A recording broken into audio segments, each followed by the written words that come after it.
అప్పుడు అప్పుడు sir good morning. ఈ దరిద్ర మంచి కళ డిస్టర్బ్ చేశాను. రాంగ్ టైం ఏదో చెప్పు. ఇప్పుడే ఇద్దరు వచ్చిరు, బయట కూర్చోమని చెప్పిన. మీ గురించి మరి బిల్డప్ ఇవ్వాలి కదా, మరి మీరు బిజీ ఉన్నారని. ఇంకోసేపు బయట కూర్చోబెట్టి తర్వాత లోపల పంపమంటారా, ఇప్పుడే పంపమంటారా? అమ్మా సార్ ఓకే. ఫస్ట్ టైం కథ నేను పోతున్నా. పిచ్చుకో అప్పుడు కలపాలి, పిండి కలపాలి, రుబ్బాలి,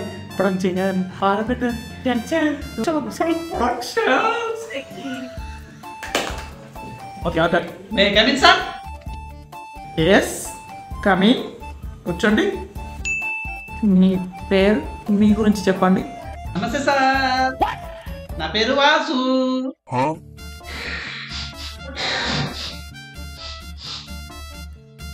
జస్ట్ వాసన చూసి పసిగట్టేస్తా. మీరు చాలా లక్కీ సార్, లేకపోతే నేను ఇక్కడికి రాను.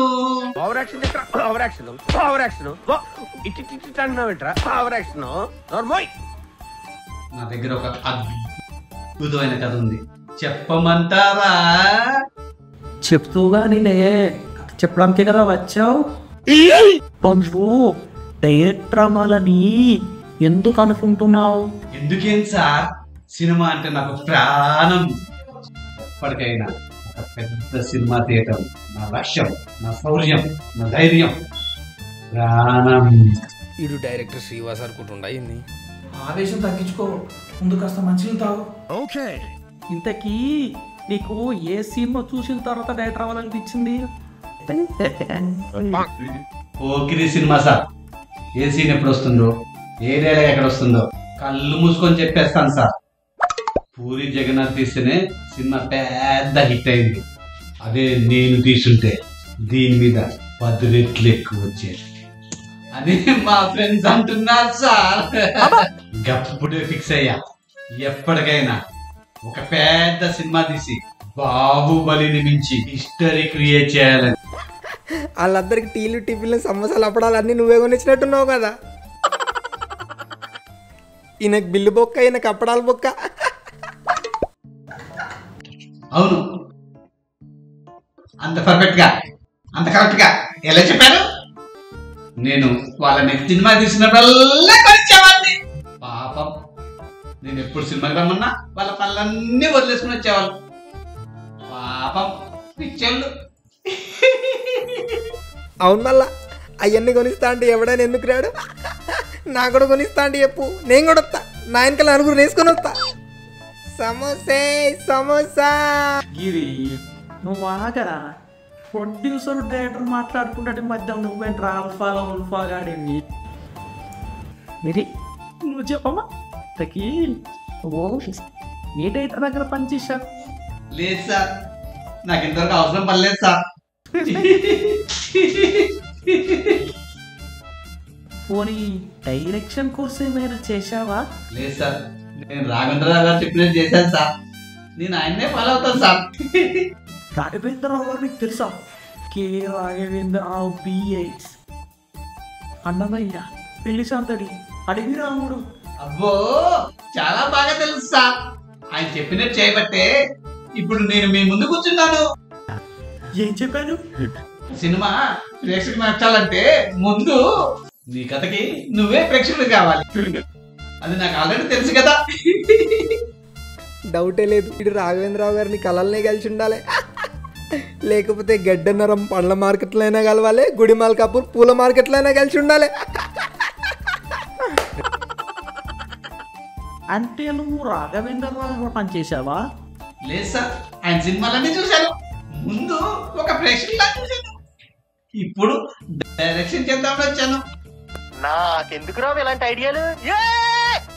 అంటే ఒకసారి ప్రేక్షకుడిగా, రెండోసారి దర్శకుడిగా సినిమా తీస్తావన్నమాట.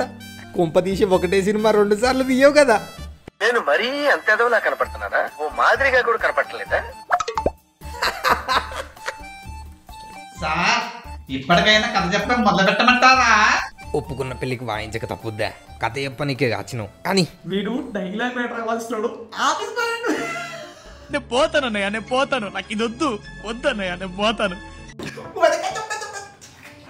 ఓపెన్ చేస్తే ఒక పెద్ద అడవి, అందులో ఒక సన్నని దారి.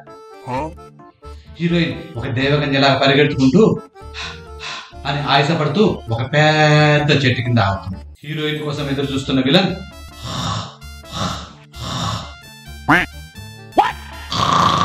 అని హీరోయిన్ మీద దుక్కుతాడు.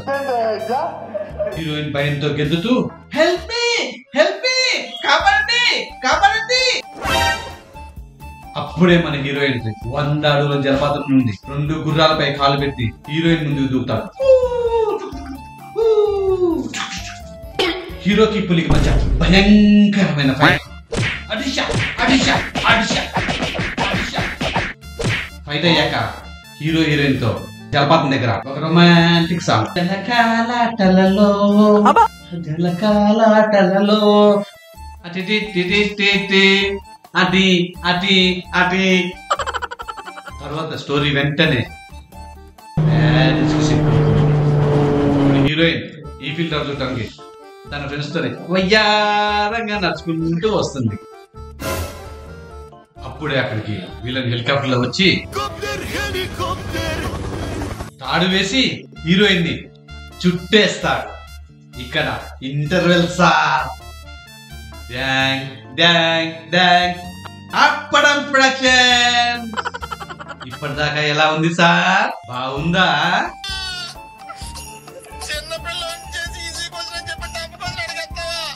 కథ మాత్రం అమ్మో అన్నట్టే ఉన్నది.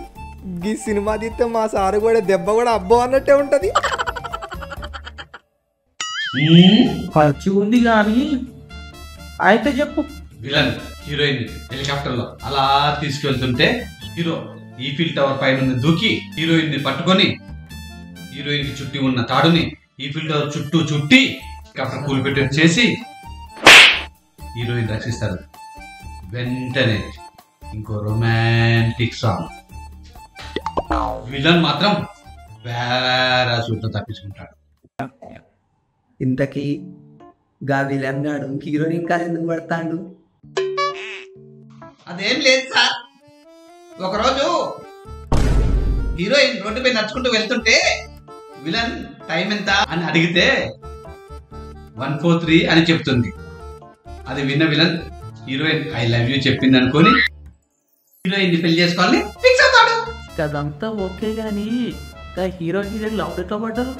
హీరో ఒకరోజు ఒక పెద్ద ఆయన రోడ్డు దాటించడం చూసి హీరోయిన్ హీరోని లవ్ చేయడం స్టార్ట్ చేస్తుంది. ఇందులో నీకేం అర్థమైందిరా? అర్థం కాకే ఏం చెప్పావురా అని అడిగాను. నాకు అర్థం కాక అడుగుతా. ఊకే పొద్దాకలా ఆ హీరోయిన్ ని కాపాడు గాక హీరో ఇంకా సినిమాలు ఇంకేం చేస్తాడు? హీరో ఏం పని చేయరు సార్, జులాయిగా తిరుగుతూ ఉంటాడు. మన తెలుగు హిట్ సినిమాలో హీరో ఏ పని చేయకూడదు. ఇదే నేను సినిమా చూసి దర్శకుడిగా నేర్చుకున్నది. ఇంతే. మరి పారిపోనీకి పైసలు ఎడికి వెళ్ళి వచ్చినాయి? నేను చెప్తా. హీరోకి హీరోయిన్ వాళ్ళకి పైసలు ఇస్తాడు కదా. అదే కదా. ఎన్ని సినిమాలు చూడలే, అన్ని కథలు పట్టుకొచ్చి ఒక కథ రాసి ఇచ్చినావు. అవును సార్, కరెక్ట్ గా చెప్పారు. మీకెలా తెలుసు? నాకు అర్థం కాదనుకున్నావుగా. ఇప్పుడు చెప్పండి సార్, కథ ఎలా ఉంది? డౌట్స్ ఉంటే చెప్పండి సార్, చిటికలో క్లారిఫై చేస్తా. కథ అంతా మంచిగానే ఉంది కానీ పులి అన్నావు ఇడికెళ్ళను గవర్న ఎడికి వెళ్ళేస్తాం. మీరేం కంగారు పడకండి సార్. RRR మూవీకి పనిచేసిన VFX వారిని అమెరికా నుండి పిలిపిద్దాం. మీకు ఏ డౌట్ అక్కర్లేదు సార్. హైదరాబాద్, ముంబై, హాలీవుడ్ వాళ్ళు నా ఫ్రెండ్స్ లిస్ట్ లో ఉన్నారు సార్. ఫేస్బుక్ ఫ్రెండ్స్ లిస్టే కదా సార్. మీరు కామెడీ చేయకండి సార్, సీరియస్ గా మాట్లాడుతున్నా. నాకు తెలుసు, వాళ్ళందరు నా లిస్ట్లో కూడా ఉన్నారు. నువ్వు అదే చెప్తున్నావు కదా. అవును, మీకెలా తెలుసు? గొప్ప తీసి మీరు కూడా నా ఫ్రెండ్స్ లిస్ట్ లో ఉన్నారైతే డైరెక్ట్ చేయకపోతే నాకు ఫ్యాన్స్ అయిపోతున్నారు. వెళ్ళేటప్పుడు సెల్ఫీ అడుగుతారేమో. ఏమర్థమైందిరా? నీ బొంద అర్థమైంది. ఇది ఈడ తీసేదిగా అది తీసేది ఆడంటే ఎదిగే కదా. విడిగా అడికి వెళ్ళు.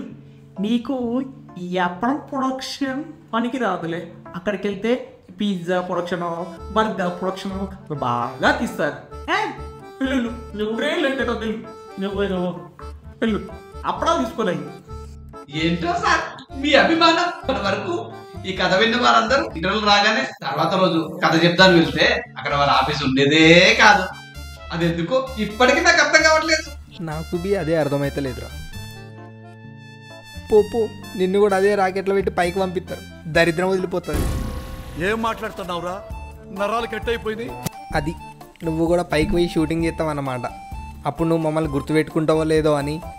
అయ్యో మిమ్మల్ని ఎలా మర్చిపోతా. గీ అప్పడం కన్నా గుర్తుపెట్టుకుంటావా లేదా గట్టేనా? ఓహో జల్దీ ఫ్లైట్ టైం అవుతుంది. గదే నువ్వు హాలీవుడ్ పోవాలిగా, టికెట్ వేసుకో అంటున్నా. వీడికి ఎయిర్ బస్సు కాదు ఎర్ర బస్సు దిక్కు కానీ. కరెక్ట్ సార్, ఇప్పటి అదే పని మీద ఉంటా. నా రేంజ్కి హాలీవుడ్డే కరెక్ట్. అమెరికా పోవాలి, హాలీవుడ్ సినిమా తీయాలి, లైక్ అవతార్. పో రే గిరి 2 అప్పడాలు పైకి తీసుకోండి అనకుండా. పో దండవరా నాన్న. ఏ మాట కా మాట కానీ మీరు మస్తు లక్కీ ఫెలో సార్. ఎందుకు ఈ కథని సినిమాగా తీయాలందుక? మీరు ఫస్ట్ కథే హాలీవుడ్ రేంజ్ కథ తిన్నందుకు. మీరు కూడా కొంపదీసి ఆడికి పోయి సినిమాలు తీస్తారా ఏంది? సినిమాలు తీస్తారో అప్పడాలు అమ్ముకుంటారా? ఆడకు పోయి అప్పడాలని డాలర్లలో అమ్ముతారేమో. అప్పడం ప్రొడక్షన్ రా, అప్పడం లింగయ్య. నేను అప్పడానికి కాదు రే, పిసుకుతా. బయట ఇంకోటి మీకు కథ చెప్పడానికి గాలే శిల్పాలు చెక్క పడతాడు అని తీసుకురావాలా మళ్ళా? ఆడే హాలీవుడ్ చెప్తాడో టాలీవుడ్ చెప్తాడో? రే గిరి ఇట్లాంటి కథ నాకు ఇంకోటి ఎవరైనా వింటారా? అమ్మో అయ్యయ్యో నాతో కదరా గిరి. ఓ పని చేయి, ముందు దగ్గర నువ్వు విను, మంచిగా ఉంటే 2 రోజులు ఆగి అని నన్ను ముందు ముందు సాయం అనుకున్నా. ఆయన నువ్వురా ఏంది ఎడికేంది బాడేంది మరి అసలేంది ఎడికెళ్ళొస్తారా వీళ్ళందరూ? అమ్మప్పుడేమో